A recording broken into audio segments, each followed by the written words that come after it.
Belajar berbicara episode tanggal. Wow, udah Agustus ternyata. Udah udah 8 bulan, guys. 6 Agustus 2023. Di record tanggal 4 Agustus. Here we go. Udah bentar, ini masih agak serak karena baru bangun banget. Enggak banget sih. Ini kan setengah 6. Saya bangun setengah 5. Ya masih suaranya terlalu pagi gitu. Belum ini. Bentar ya, minum dulu.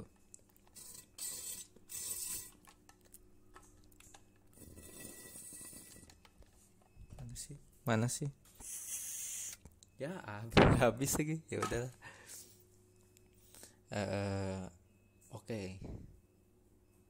Udah 2 minggu deh, jadinya lupa. Tadi mau ngomong apa ya? Enggak. Agak kaku, udah biarin lah ya. Pokoknya bentar. Ayo dong berpikir. Oke.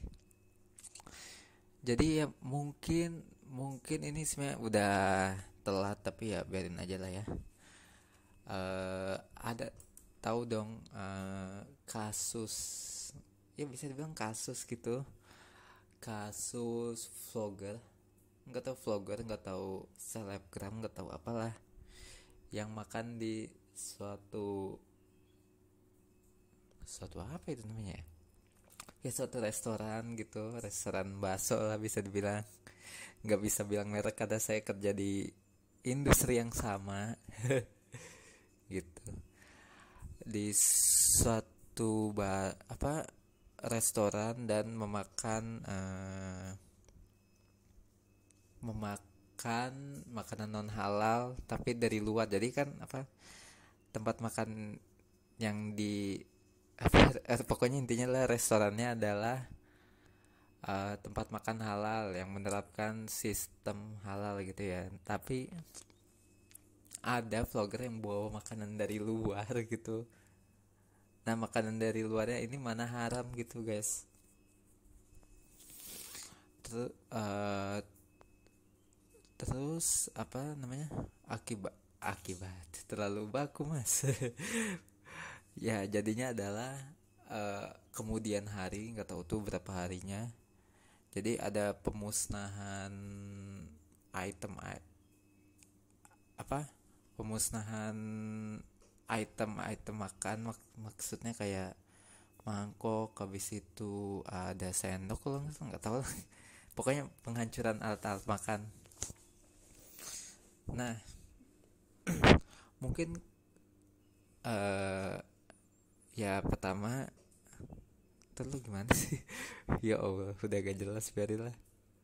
Gak ada yang nonton ini, udah 3 menit mah biarin aja, nggak usah terlalu perfect. Saya jamin ini 3 menit udah nggak ada yang nonton. Santai aja jadi ya. Ya menurut saya sih yang dilakukan tempat makan itu udah tepat lah, karena udah tepat karena mereka sendiri punya sistem jaminan halal gitu. Jadi makanan yang di produksi oleh restoran tersebut itu menerapkan sistem halal dari hulu sampai hilir. Maksudnya hulu itu dari produksi baksonya gitu, atau kuahnya atau apanya, sampai dari bahan bakunya, maksudnya sampai di konsumen itu harus halal gitu. Jadi kan katanya sih ini katanya itu betul ya. Nah, itu apa eh vlogger ini tuh kayak insta live apa story atau apa gitu, lupa lagi. Ya kan live. Nah, kemungkinan ketahuannya gitu kayaknya bukan di hari H deh. Maksudnya kemungkinan besar kayaknya H+1, karena sampai dilakukan tindakan yang kayak menghancurkan alat-alat makan. Maksudnya sampai segitunya itu, Kak. Menurut saya ketahuannya sih udah H plus berapa gitu ya.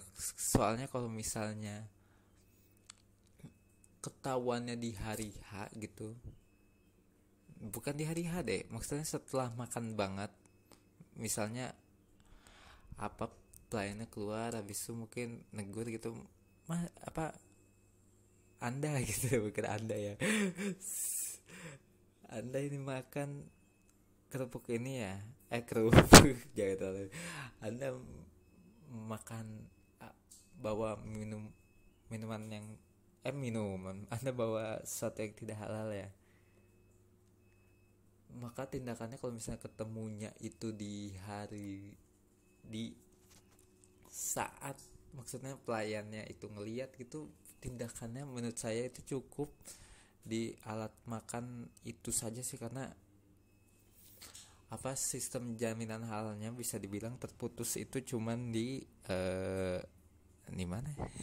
Lupa, di konsumennya aja. Jadi kayaknya cutleries, cutlery terlalu, jangan terlalu ini, maksudnya alat makan yang terkena produk non halal itu cuman yang di sekitar konsumen, misalnya mangkok yang dia makan, habis itu alat makannya, sendok atau garpu atau apa.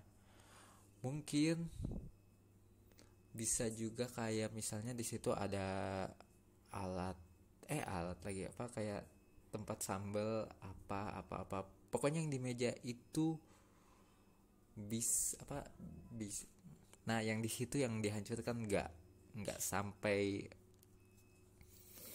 segitunya gitu kalau ketahuannya pas si orang itu lagi makan gitu lah ya. Tapi kalau ketahuannya udah H plus 1 dan itu juga viral gitu ya, kalau gak viral saya sih nggak bakalan, nggak tahu juga nggak tahu juga maksudnya, ya dianya juga, ya udahlah saya pusing ini, udah lanjut aja terus aja mas. Tapi ini anyway keren ya lampunya, cukup terang bro. Siapa lagi ya?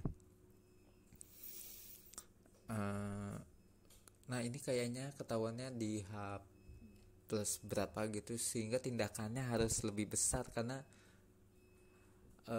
kan pasti alat makannya dicuci gitu ya, dan itu udah nggak ketres gitu, ini pakai alat makan yang mana kan, iya bener-beneran nggak ketres gitu alat makannya yang mana. Habis itu kan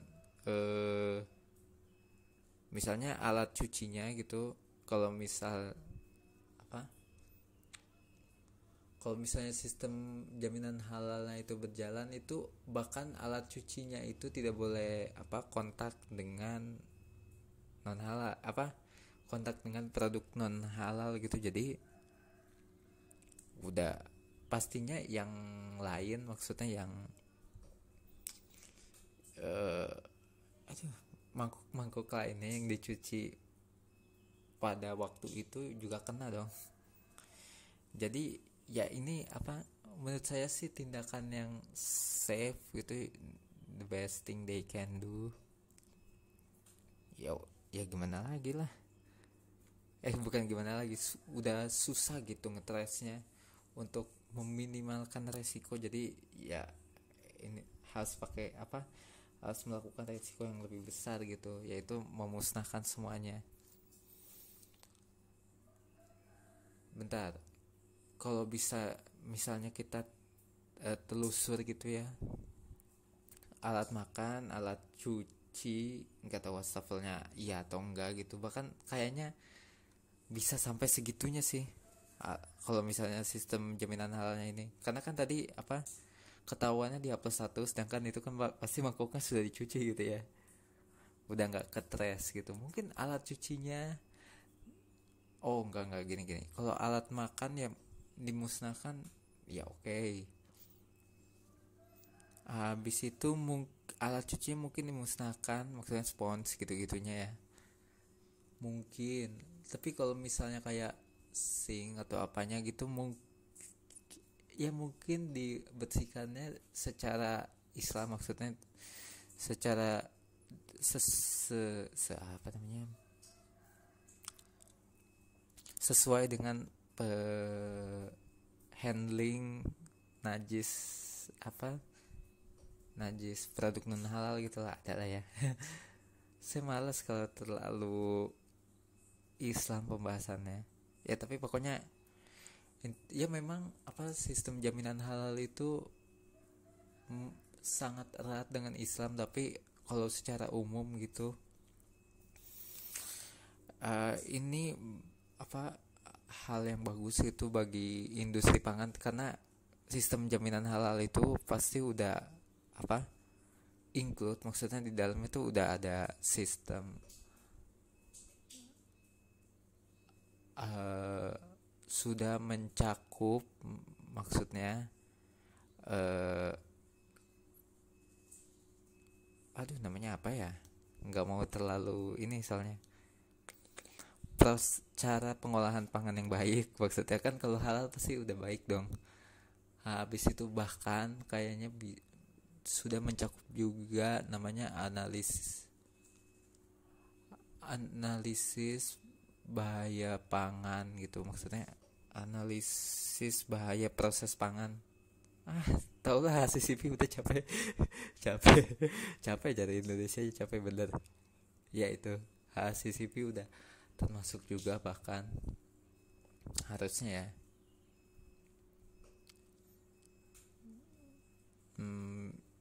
Jadi ya yang dilakukan sudah tepat, dan makanya lah mati bentar ya, santai, udah nggak ada yang nonton, bro, nggak usah terlalu ini, oke. Nah tadi makanya kalau misalnya di restoran kecuali take away gitu kayaknya dilarang membawa makanan dari luar. Salah satu alasannya adalah itu menghindari adalah kontak dengan produk non halal.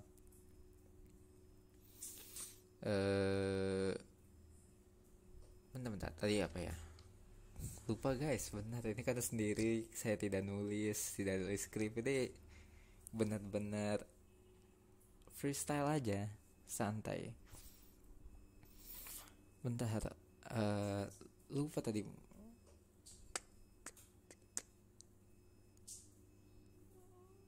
Ya elah, lupa bener. Ya, mengapa tadi tidak boleh bawa makanan dari luar, karena apa,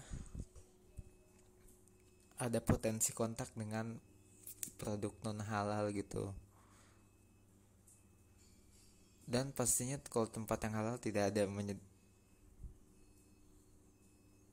jangan ngomong yang itu, bentar ya. Ini gak di-cut juga karena udah nggak ada yang nonton di sini. Lanjut aja. Bentar, apa lagi ya? Lupa cu mau ngomong apa.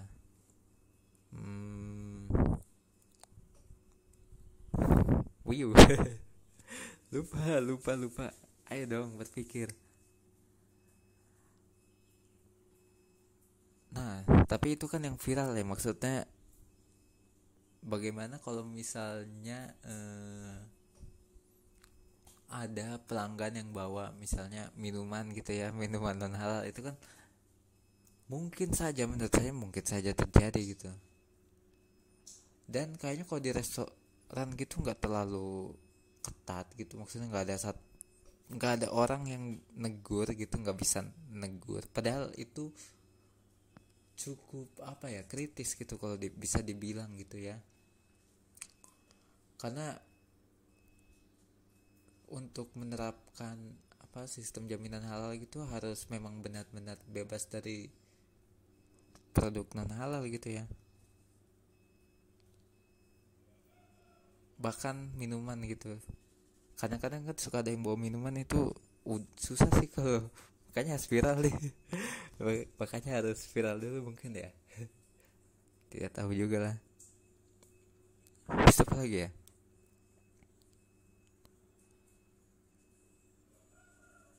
Ya apa itu kalau misalnya dari sisi perusahaannya, tapi kalau dari sisi kitanya, misalnya kita ke overseas gitu ya, keluar gitu, pas ya itu kan pasti sudah tidak menerapkan jaminan halal dong. Terus gimana kita cara menyikapinya? Kalau menurut saya sih ya, hmm, gimana ya, karena sudah tidak bisa ditres, tidak bisa ditelusur, dan memang tempat makan overseas kebanyakan tidak menerapkan halal gitu. Jadi ya selama produk yang dimakannya tidak, maksudnya bukan straight, eh,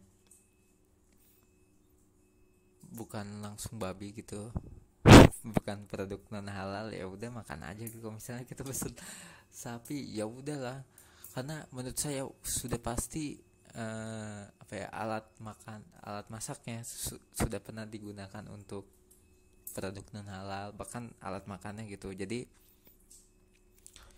cara produksi kita sih udah makan makanan yang penting bukan makan makanan yang halal aja, karena susah dan pastinya akan menyusahkan diri kita gitu. Susah dong misalnya di luar negeri kita nyari makanan Indonesia, bahkan yang Indonesia pun ada ide ya, maksudnya makan Middle Eastern gitu setiap hari, saking menjaganya gitu.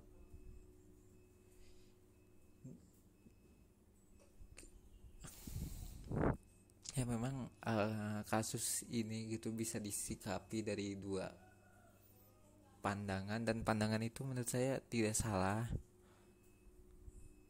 Ya begitu deh. Sudah 17 menit. Harus diedit sekarang karena saya mau pulang ini. Tolong. Saya mau pulang ke rumah, betulan pulang, dan mungkin ngerjain tab, kalau maksudnya tab bahas gitu kalau ingat. Kalau lupa ya ya udahlah, liburan aja. Santai aja, santai. Oke, sampai ketemu kapan lagi. Bye.